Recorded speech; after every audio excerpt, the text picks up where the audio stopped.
as religion has been and is today? Well, as far as the last bit's concerned, I'm a skeptic, definitely, even about science. You know, because I think that one of the things that worries me about people's attitude to all this sort of thing, the explanations of the world, is how absolutely awestruck people become. I had one of the most, what's the word for it? Well, difficult arguments. It's not a concluded argument, I'm sure, with our cabaret group's director, who is one of these people who talks about the purpose of things and nature. Now, anybody with a properly scientific approach, it seems to me, should know that you can't really talk about purposes in evolution. You can talk about results of somebody who intends that purpose. One argument I will put the next time I get the chance is over the question of the use of a car battery.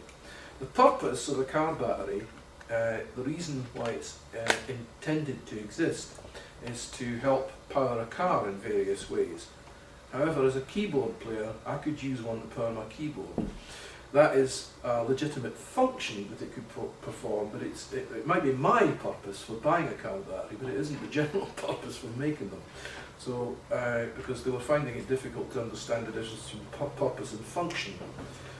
Anyway, so far as the tribes are concerned, I'm afraid my memory isn't good enough to. I've only started reading McCabe's book, and it was fascinating. But if you Google Joseph McCabe plus the story of religious controversy, you'll find that book. I actually found it when I was looking for the evolution of the idea of God, which I used to have on tape by Grant Allen, but unfortunately it isn't available on the internet, it would seem.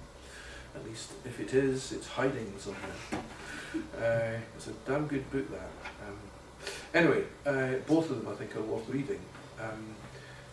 But, you know, as I say, there was a variety of attitudes expressed by people. Some people just didn't, you know, one of the things he mentions was sex life, for example. The phallic theory of religion, which he mentions, I'm not sure that I've come across that too often, doesn't apply in these early cases, they said, because they simply took sex as, you know, just given. It wasn't anything that bothered them too much, gave them pleasure, and they reproduced, etc. But they didn't think about it as anything that particularly needed explaining. And that may have been the attitude that was taken to things like sunrise and sunset. You know, you're why should you, in a sense, why should you wonder about it as an early human being, just sort of getting on with stuff, struggling a bit to survive?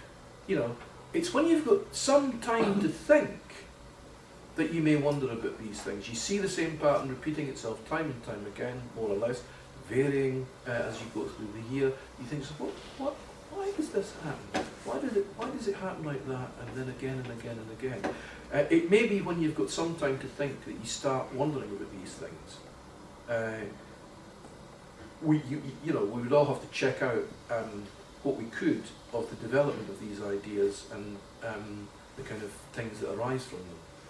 But, you know, going back to the science bit, you're right, doubt everything, be a skeptic basically, but not just for the sake of being argumentative.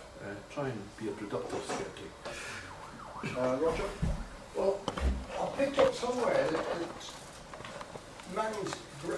mankind's brain has been sort of programmed. Some research either shows or suggests that man's brain's been programmed to need a religion.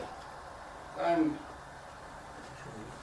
in many primitive societies, or okay, not all, fair enough, they'll worship the hill or the mountain or the stream or anything.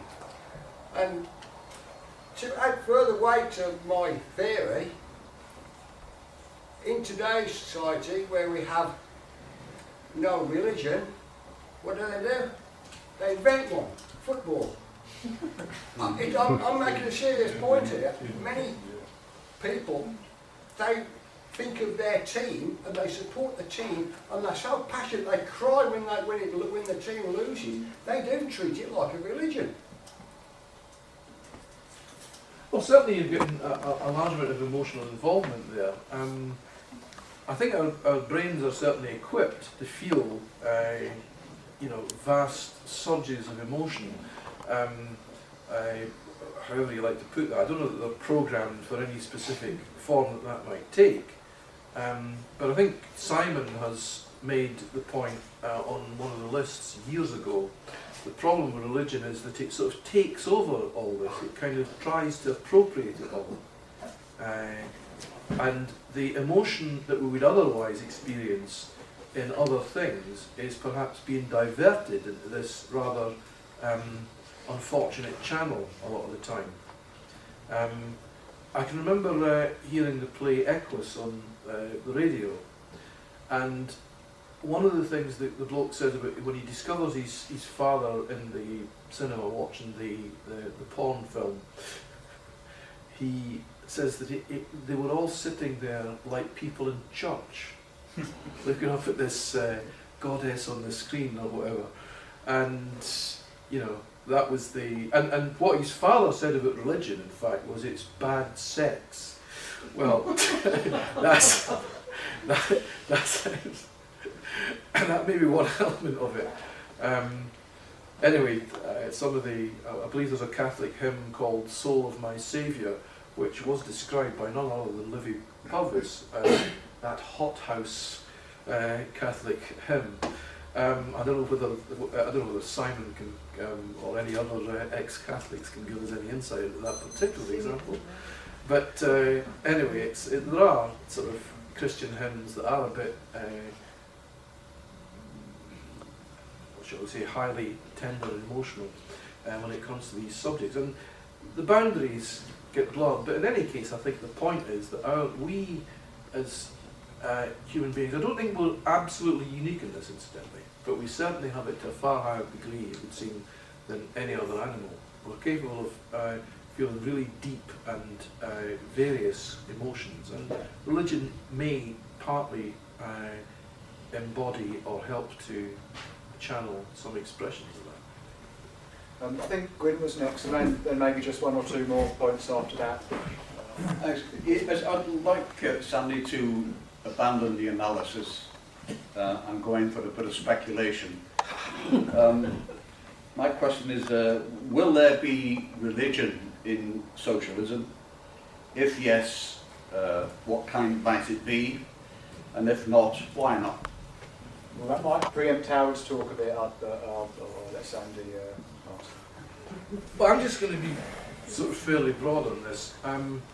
I don't know that we can say that there will be no religion at all in a socialist society, but I don't think it will be a social phenomenon which would be kind of as it is now.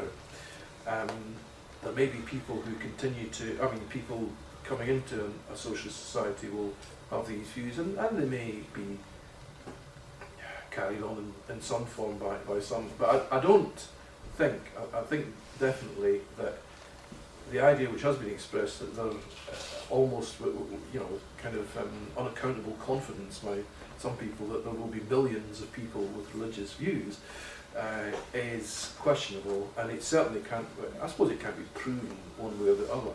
But I doubt if human beings who've kind of taken charge of themselves will feel the need for it, and a lot of it will go on the way there anyway. That's the other thing. It's not a question of will it suddenly stop, it'll decay as we go on, perhaps.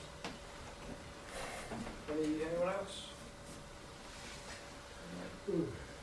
Okay, should we all retire to the bar?